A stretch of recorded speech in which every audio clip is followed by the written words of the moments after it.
we now have Professor Anthony Pratkanis, who is joining us, who's a friend of Steve, by the way. Steve referred me to Professor Pratkanis.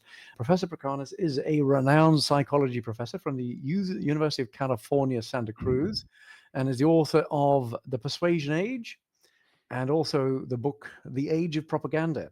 He's an expert on social persuasion and the psychology of scamming. So this is a different angle. This is a completely different angle from Steve. We've got the kind of the legislative angle here, and then we've got the psychological angle. And I thought these are very complementary. It's a strong session today. So welcome. Thank you, Mark, for inviting me, and thanks everybody for attending. Just to be clear, two things. I've been on past LTRs, and I have to say your mission is one that I can get excited about. We need more love, not more hate. We need more relationships. We need more humanity. And unfortunately, the con criminal is the antithesis of your mission. Second thing, just to let you know, by way of background, I'm an experimental social psychologist. I spent most of my career studying social influence and persuasion. And about 25 years ago or so, I got involved in doing research on fraud, because the crime, the weapon in a fraud crime is influence. It's not a gun, it's influence, persuasion.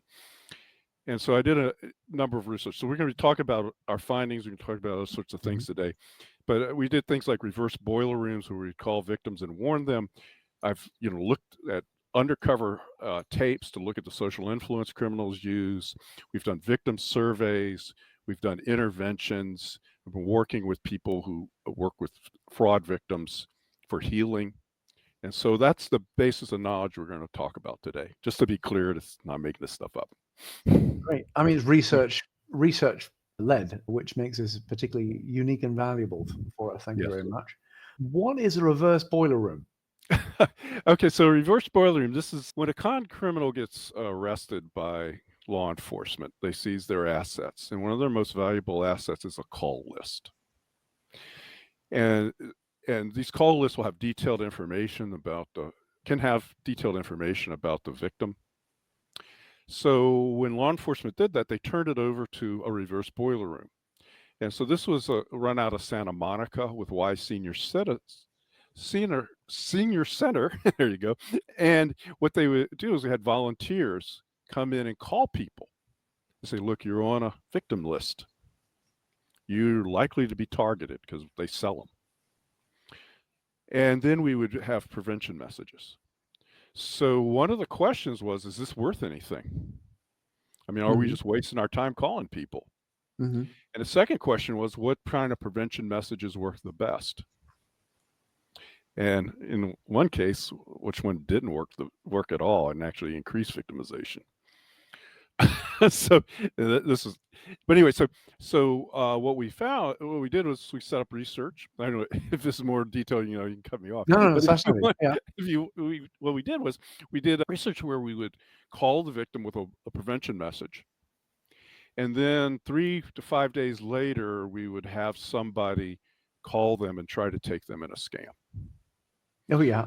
And this was an introductory scam. It wasn't elaborate, it's basically having them call you back. And so what we found is the boiler room with a forewarned message. And by forewarned, and this is kind of important, I think, for people on the dating sites, what kind of message can I use? Yeah. A specific message that says, look, people are going to be calling you with a charity scam, or people are going to be calling you with an investor scam, or people are going to say these things to you, something very specific. That's a very good prevention message. And we were able to cut victimization rates by half. And the reason, why not more?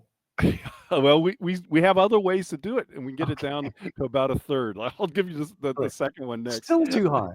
Yeah, I know. It is I'll answer that question. Yeah. No one falls victim to a fraud crime. And they think they're doing something else. Yeah, right. What the fraud criminal is very good at doing is pretending to be something legitimate. All their waking hours are spent doing that, to make it look like a lover, to make it look like an investment, to make it look like your grandkid is having problems and make it look like they're from the government. Hmm. And the better they are, the more successful they are. And that's why targeted messages are effective. I mean, I see a lot of messages say, oh, you should never fall prey to fraud crime. You don't need to convince anybody that. Yeah. What you need to do is arm them with tools Yeah. that can recognize it. So that's the hard nut to crack that makes fighting fraud so difficult on the education consumer side. By the way, the second message that worked best Yeah. is equipping people with questions Oh, yeah. and putting them in a framework of active questioning. Yeah. So in this case, it was a charity fraud, and we said, here's 2 questions you can ask. What's their charity number and how much goes to profit? It was interesting. No one asked those questions. They just hung up. So that Oh, was good. Yeah, because they're in a critical mindset. Oh, this is a fraud. That was our most effective message. And we also did it in an investment seminar, teaching those. And we had a retired con criminal do the sting, and he was hanging up on them. So that oh, was good. okay. Just by asking for specifics, Yeah. just make them think, and they can't be bothered with Yes. working from a And script. so now it's putting them in a critical role.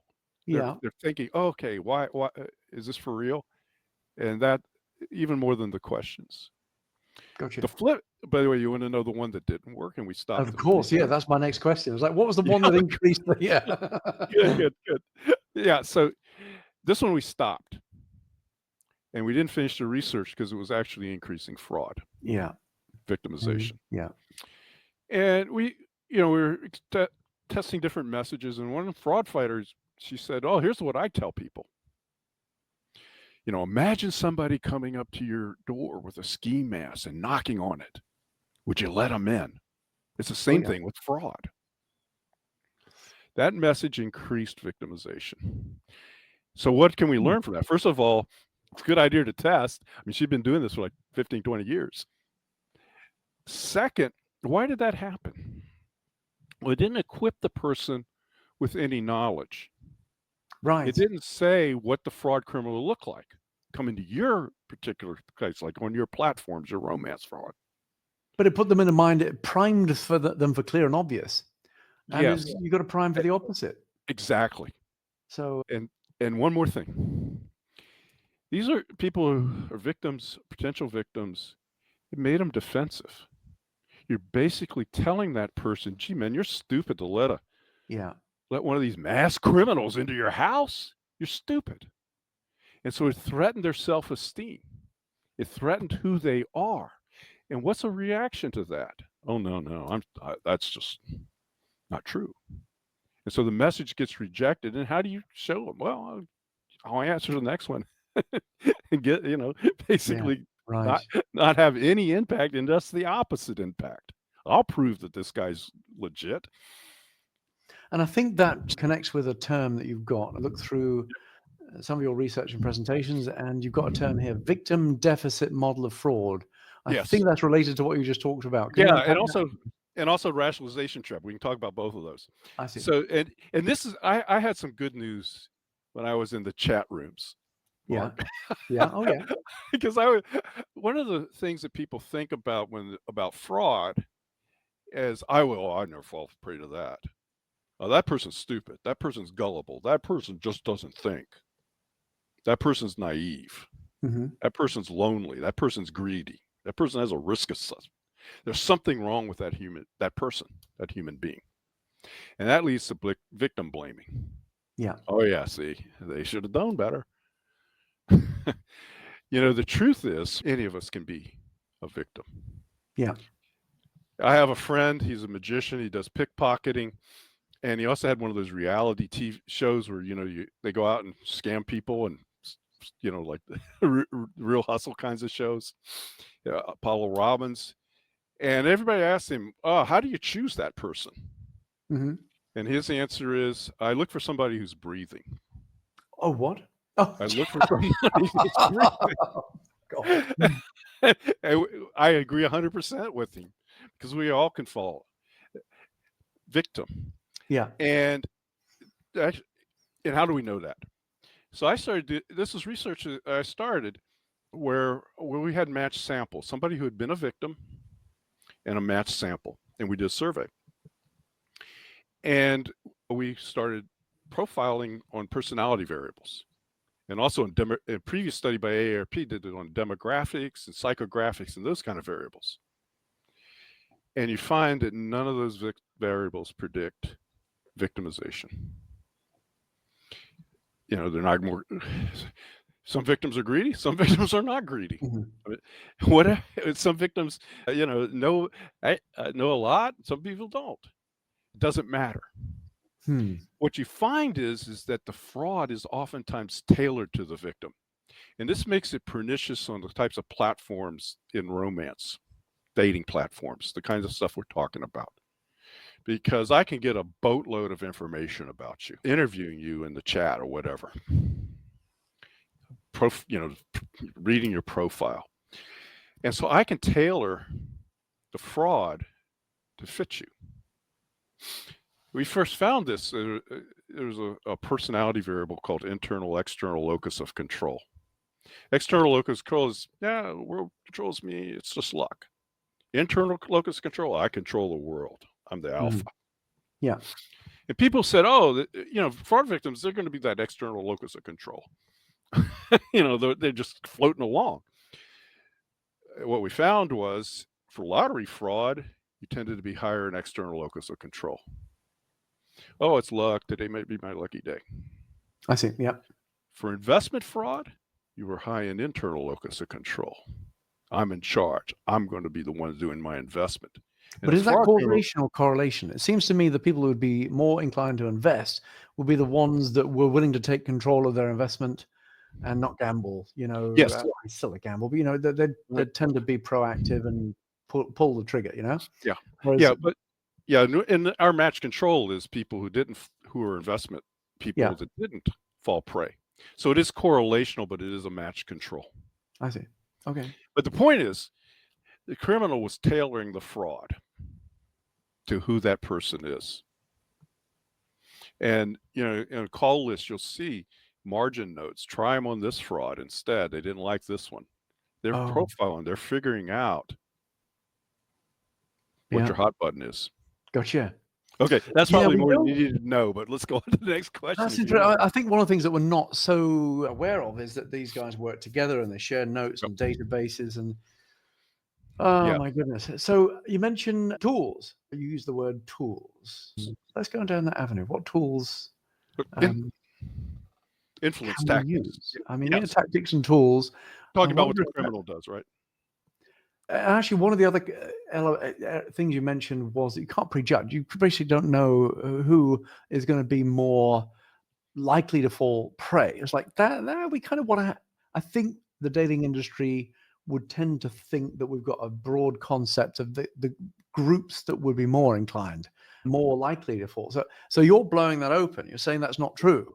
That's like, okay, because one of my questions is like, who might fall for this? What are the groups that we need to be looking after more? And you're saying everybody. So, and I can tell you one thing: it's less groups. It's more what the person's experiencing in their life. Oh, so one of the predictors that we found was people who experienced life stresses were more likely to be victimized. How can we identify that? Pardon me? How can we identify that in the context of dating? What would be a way of filtering that out to, I mean, if we just see, this is one of the problems with messaging around scamming. It's like we don't want to send the message out to we want everybody to be cautious and not send money to people that they've not met in person, right? That's a broad, just don't send money to anybody that you meet on a platform until you're married to them, that's unreasonable, but it's like, what messaging can we use? How can we define these groups so that we don't have to message everybody? We can maybe target 10-20% of our audiences and just double down on them. But you're saying that it's not profile oriented, it's kind of behavior. And life experiences. Okay. So and actually somebody who so maybe how did we identify? There were standard checklists of life when people are having negative life experiences. life stresses. You know, it ranges everything from, financial loss to death in the family, death of a loved one, breakup of a relationship, things that going on in your neighborhood that are annoying. So it was a list of these. And that's how we identified them. The more they checked, the more likely they were to be victims. Mhm. So, and why? Choose up capacity, cognitive capacity. You're under Right. stress, so I'm not at my top of my game. Yeah. Second, fraud criminal now knows what can profile and figure out what your target. So Mhm. financial difficulty, I can target that. In your cases, it's the nature of your platform. I lost a relationship, I had a breakup, I want to get back in the game. Mhm. So you go on the platform. See, what questions do we get to ask? I mean, these aren't questions that we can ask. They're a Yeah, little no. too deep dive. But is there Yes. any I way know that how we can? I know how fraud criminals do it. Yeah. They're looking at what you're like on social media, they're looking at what you're Right. posting. Yeah. Absolutely. Yeah. Yeah. In terms of some propaganda domain, Cambridge Analytica back in those days, they were looking for people with mental illnesses and deficits to target. And they would pick that up on a social media, just by looking at what's going on in their public facing social media. And also by, once you find somebody to probe for it. And so that's how the Mhm. con criminal's doing it. Mm. It raises, maybe we can talk about how you could do that, but it does raise privacy concerns in terms I'm of, just a little I'm meddling in fearful. your life. We're moving into an era, the AI era, Right. right? And Yeah. so we're, well, I'd like to think we're a hop, skip, and a jump away from this. We've got a little bit of time. That's probably not true. Any tools that we have observed are probably in the hands of expert scamming groups, and they're Right. using AI right now to profile. In fact, I just read about a case that was sent to me. Thank you very much, Jeff.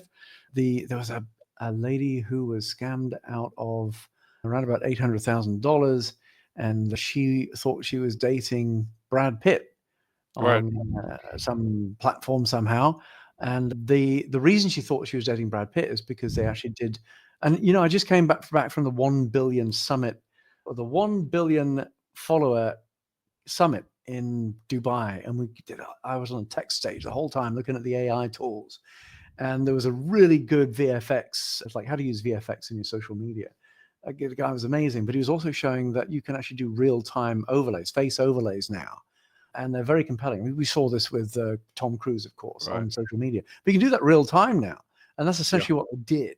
And Yeah. they got an $800,000 payoff, which is now public. Everybody knows it, so every scammer is probably looking for this bloody software. Right. So They're being sued if they're not doing it. I mean, yeah, for criminal and that's malpractice. next for us, right? I Yeah. mean, we do Right. video, so it's definitely in context. It's something we have to be concerned for. Yeah. And So it also takes away one of the tools that we had so when somebody's, right, jump on the video.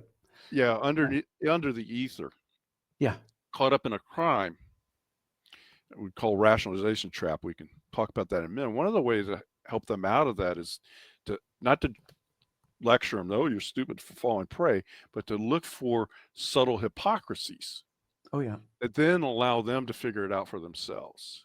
And one of the oh that's tools that interesting. we had was, ask, before this AI imposter, real-time impostoring, is you could ask that person to, let's set up an interaction with Brad, and you Yeah, knew that he couldn't do it, but now he can.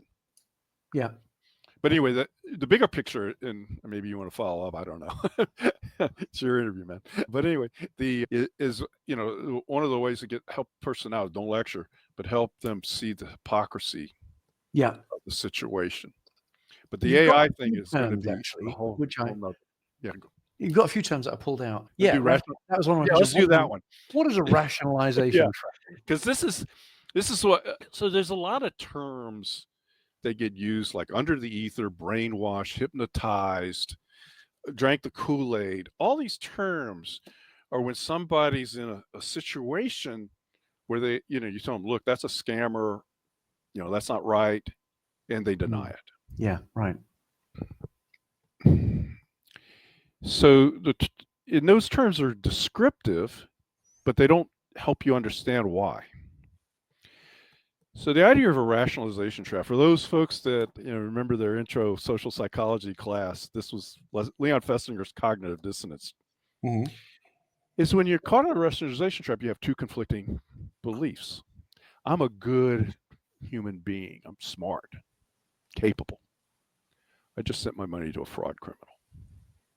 Those two conflict. Yeah. They create a state of dissonance, a tension. It's like a drive. Just like if you're hungry, you go look for food. You're looking for a way to reduce that tension. Well, one way is, oh, gee, I'm stupid. I didn't do it. And some people go that route, and that's why fraud crimes, romance fraud crimes, have such devastating psychological effects. Depression, lack of trust, attempted suicides, and suicide, 2% suicides. 2%. Yeah, there's like, you're getting like 2%. Yeah, are people trying to do suicides. The other way to do it is say, oh, I'm smart. They're wrong. This guy's not a fraud criminal. Mm-hmm. And you double down. You send more money. Yeah. You convince yourself that it's right. Or even after the scammer says, yeah, I'm actually a scammer, but I do actually love you. Exactly. Right. Yeah. And it continues. And, and it's in a similar vein, even when people are figuring it out, one common thing you'll hear victims say was, he's such a nice guy. He was such a nice woman. I'm in that trap. I still can't believe it. That's the nature of a confidence trickster, isn't it? Yeah. And that's why, when people get caught up in it, it's a very difficult thing. Lecturing, oh, you should do better. That's just going to make that trap harder. Yeah. Because it's attacking that self. Yeah. That's why the first thing to do in that situation, I don't know if you want to hear this, Mark, I'm just rambling on. Stop me at any time. But the first thing you want to do in that situation is self-affirm that person. Yeah. Help them feel a person of worth. Talk about what they do that's valuable in society. Talk about their relationships. Talk about their hobbies. Talk about what they've done. Yeah. To remind them that, yes, you are a person of worth and I care for you. Yeah. Because now they're building up that self to face this. And then the second, I have a whole list of these. We can talk about them, but the hypocrisy, helping that person understand little things like, well, so like an example would be something, I work with Debbie Deem, who's one of the great fraud fighters, especially on victim care. Mm-hmm. I can introduce them. I would be glad to introduce people to her. When she goes to a victim, she'll send me the web page. Let's say it's a financial fraud, and it sends me the web page that the victim, the fraud criminal is using, crypto, whatever. Mm-hmm. And you just start Googling facts on that thing, mm-hmm. and you find out, the guy claims to have an office at this address, and you go look at that address, and it's a vacant lot on Lake Michigan. Yeah. You go in and you talk to, and then you guide that victim through that. You say they, but who is they? They would be it would be your fraud fighters, people who are intervening. Right. Because I think that they in that case was the victim. you guys have. Let me pose a scenario. Sure. Okay. We in a week or a month. Let's say in a month, on a major dating platform, there's X number. It's not a low number of people, and it's not a crazy high number, but it's not a low number of people that have fallen prey to some level of scamming activity. So when you say they, it's important for us to define and understand, like, what should we be doing? How can we over deliver within the realms of being reasonable? We want to over deliver, but we don't want to, like, there's people are going to be more qualified to deal with this. It's like, where do we go? What do we do? We've got a whole bunch of people who've succumbed. We've managed to, they've crept over the fence, and they've really been successful in this particular month. Well, what do we do? That's the question that we need to answer. So, for me, first of all, I heard some things in the chat. I think it was Simon, we were chatting earlier. Algorithms to clean it up at the beginning. The second level is education. helping people understand the frauds that are happening, alerting them to them, Yeah. and identifying techniques. So, for instance, one of the things they're going to do is try to is to wedge the victim away from any support, Right. including Which is your tough for us. platform. Yeah. Get them off the platform. Yeah. Yeah. The third one, getting them out of the rationalization trap, that's the hardest. Hmm. So let me do the easiest one next. Yeah. Another one. The final step is healing. I think that's important for your industry Yeah. because people leave the platform and they say, I don't want to deal with dating anymore. I don't trust Right. anybody. Exactly. Yeah. And for that, there are resources, not enough, but they're beginning to have some successes on interventions. I mentioned Hmm. Debbie Dean, AARP, which is an organization for it was started out for retired people. They have, lots of resources you can use on, here's the different scams, and Hmm. also they have support groups. Hmm. So that would be a thing to maybe talk to AARP and work out a relationship so you can, have a place for that person to go. Hmm. The harder one is that rationalization trap because it does take skill to intervene. Right. And that's a hard one to do in a mass situation that you're in, but at least we kind of have some outlines for it. Yeah. So, I mean, typically online dating companies have customer service, and we have abuse teams. Yeah. And the abuse teams are really meant for like, targeted at members, or members that are abusing. It's like, okay, what do we do? It's not customer service; it's more sensitive. And then when dealing with scammer victims, I'm not sure. A lot of the second tiers aren't really that well equipped. So, what would be your advice to a second tier dating company that isn't that well equipped, that would be a little bit, doesn't encounter scamming victims quite so often, but it's often enough that they realize they should do something. What's that something? Yeah. First of all, you know, Besides when I, getting the scammer off the platform, that's the yeah, obvious one. that's great. Policing it more effectively, but hey, we've got a scammer victim here. Yeah. They're distraught, and it's our fault. Yeah. Not really our fault, but it is No, kind it of our is. fault. Well, Yeah, yeah. If you're taking steps to stop fraud, it's not your fault. So let's just focus on that. But anyway, yeah, yeah, I would emphasize the educational component yeah. and also helping the abuse teams know where to direct that person Right. off platform. Yeah, that should all be completely clear. Should all be completely clear. Yeah. And on occasion, it isn't, and people aren't entirely Yeah. clear. And that's when you leave it some time, and that's when the damage is done. That's where the 2% comes in. Yeah. That's, I think, where we're concerned. We need Yeah. more clarity. I was like, okay, well, these are best practices right now. Yeah. And the other thing is, one of we're starting to figure out how to help victims. This is something when I started 25 years ago, I was like, what? Yeah, But now we're developing a lot of intervention techniques and tactics and counseling that can help a victim yeah, recognize it and also deal with the consequences. yeah, Getting people involved, help the platform supporting that, you know, uh, helping get the message out that that's available. That'd be fantastic. Second, support it. There's not enough resources going in to this right now. hmm And I know a handful of, great fraud fighters that know how to intervene, but we need more of that. Tell us more about fraud fighters. Yeah. So it's a kind of a loose group. Yeah, we're talking about And 419 eaters, that sort of thing. yeah, yeah, yeah. Well, Okay, I'm talking about anybody who's looking at how to intervene in this crime and stop it. okay, So every person, all the platforms, to the extent that you want to start stopping this thing, you're a fraud fighter, and I appreciate it. yeah, yeah, And there's all sorts of levels. I mean, I do research. There's people do messaging, education, the computer end, the cyber end, stopping it. All that I would see as a fraud fighting community, hmm gotcha. Okay, and also people who help victims. That's another important group. right.